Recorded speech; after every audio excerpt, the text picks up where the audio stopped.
This is how track plan geometry works with Märklin turnouts. This is a turnout for Märklin's C-Track. With this left-hand turnout, we have a curved section and a straight side. One might assume that you can use a standard curved track here, for example track piece 130. But that is incorrect. We need a curved piece specifically for a turnout. This is the track with the number 224. Here you can also see the imprint for radius 2 at approximately 24 degrees. With this piece, you end up perfectly parallel again at the end of the track. The straight side of the turnout is as long as a 180 mm track piece with the article number 24188. You can also read that underneath the straight section.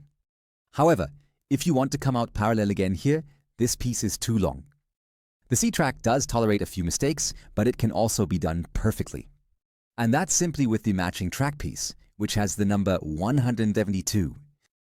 Instead of being 18.8 mm long, it is 17.2 mm long and now ends nicely parallel at the end of the turnout, so you can continue from here. But you can also plan it the other way around and branch off to the left with two tracks. In that case, the curved part of the turnout goes on the right side and the straight piece with the number 172 goes on the left side. Here too, you end up parallel at the end again. You could use something like this at a station, for example, and plan in additional turnouts here. For instance, another turnout to the left. Instead of the curved section for the turnout, you simply add another turnout here, and you can see that it fits very nicely into the geometry of the Märklin C-Track. The track with the number 224 is simply attached to the end of the turnout and shifts over by one track. The track with the number 172 is now needed more frequently. This one compensates for the length of the curves at the turnout. Since we're now planning for 3 tracks, we need several more of these pieces to end up parallel again at the end. When planning the turnouts, the track 172 is always included, no matter which way you plan to install the turnouts. If one turnout connects to another, it's again track 172 with the article number 24172. Here too, you end up parallel again, and the same applies on the other side. Now it can continue on both sides. For example, double-tracked around the curve.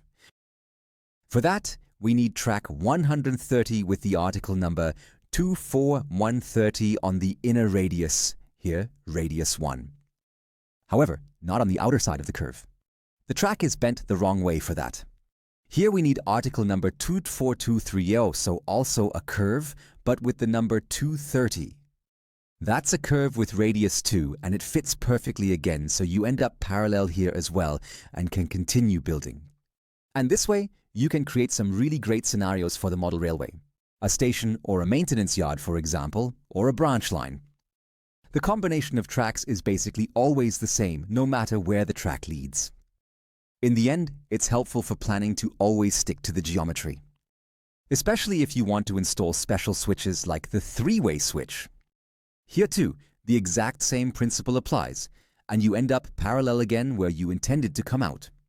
You can find many tips and track plans in the Märklin magazine and in the downloads on the Märklin website. The Märklin software is also available for download or on a data carrier. Track planning in 2D and 3D. This allows you to plan the track layouts on the computer as well. With that, have fun planning your model railway, whether on carpet, hardwood floor, or on a layout. We're happy to answer any questions in the comments. Have fun with your model railway.